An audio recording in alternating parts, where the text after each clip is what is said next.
اللہ اس سے محبت کرتا ہے جو حسین سے محبت کرتا ہے۔ عزیزوں، آج ہمارا وجود اسی محبت کا نتیجہ ہے کہ آج ہم سب یہاں جمع ہیں،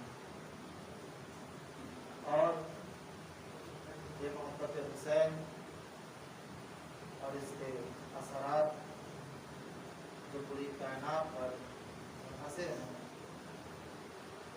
یعنی کائنات ان کی محبت کی وجہ سے باقی ہے۔ یہ ہماری مجلسیں، یہ ماتم، یہ نوحہ خوانی، یہ عزاداری اور یہ ایام عزا مجلسوں کا برپا کرنا، فرش ادا کا بچھانا، سبیلوں کا لگانا، یہ سب ساری چیزیں نہ ہمارا کوئی فنکشن ہے، نہ یہ ہمارا کوئی تہوار ہے، بلکہ یہ ہماری شرعی اور اخلاقی ذمہ داری ہے کہ ہم اسے انجام دیں۔ اور فرش عزا اسی لیے بچھائی گئی کہ جب فرش عزا بچھے تو یہ سمجھ لو کہ فرش عزا وہ ہے کہ جہاں پر نفرتوں کے جام نہیں چھڑکائے جاتے بلکہ محبت کے تبرک باشے جاتے ہیں۔ یہ عزاداری اور اس کا برپا کرنا ہماری اخلاقی اور شرعی ذمہ داری ہے۔ کیوں ہے ایسا؟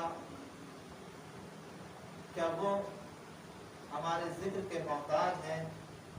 کیا وہ ہمارے سوروں کے محتاج ہیں؟ ہرگز ایسا نہیں ہے۔ نہ وہ ہمارے ذکر کا محتاج ہیں، نہ ہمارے سوروں کے محتاج ہیں۔ ہمارے سورے کے پڑھنے سے ان کے درجات میں بلندی نہیں ہونے والی، یا ان کے درجات میں کمی نہیں ہونے والی۔ وہ ہمارے محتاج نہیں ہے بلکہ ہم ان کے محتاج ہیں۔ دنیا میں بھی ہم ان کے محتاج ہیں اور دنیا کے بعد بھی ہم ان کے محتاج ہیں۔ جب تک دنیا میں ہے تب بھی ان کے محتاج ہیں، جب قبر میں لٹائے جائیں گے تب بھی ان کے محتاج ہیں، جب قبر سے اٹھائے جائیں گے تب بھی ان کے محتاج ہیں۔ صلوات اللہ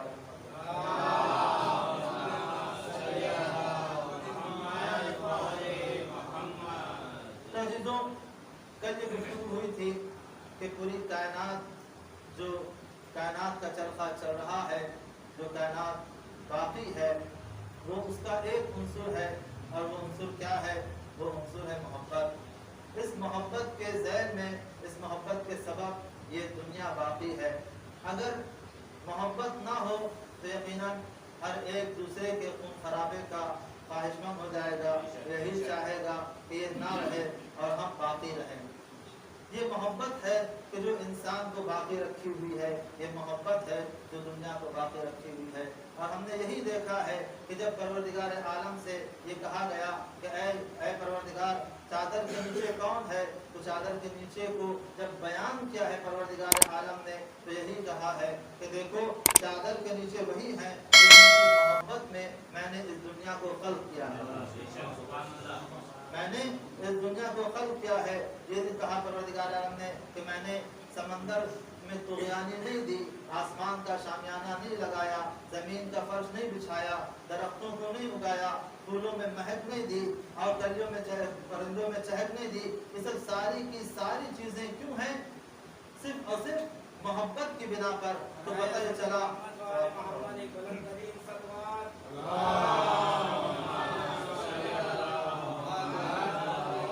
معلوم یہ ہوا کہ محبت ایک ایسا عنصر ہے کہ اگر انسان کے پاس باقی ہے تو انسان زندہ ہے، اور اگر انسان کے پاس محبت نہیں ہے تو ظاہراً اسے زندہ لگ تو رہا ہے لیکن اس کے پاس زندگی اور حیات نہیں ہے۔ صرف محبت کی وجہ سے انسان زندہ ہے۔ تو عزیزوں، یہ محبت ایک ضروری پروردگار عالم کی طرف سے ایک تحفہ ہے انسان کے لیے۔ اور جو پیغمبر اسلام نے فرمایا کہ احب اللہ من احب حسینا، اللہ اسے دوست رکھتا ہے جو حسین کو دوست رکھے، اللہ اس سے محبت کرتا ہے جو حسین سے محبت کرے۔ تو یہاں پہ اس بات کا اندازہ انسان لگائے کہ آخر یہ ہستی حسین کون ہے، یہ شخصیت کون ہے، یہ کون ایسی ہستی ہے جس کے لیے کہا جا رہا ہے کہ جس کی محبت باعث محبت پروردگار ہے، جس کی محبت باعث محبت پروردگار ہے۔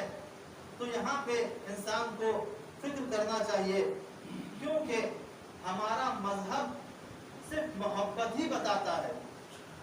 ہمارے مذہب میں جو پہلی چیز ہے وہ ہے محبت۔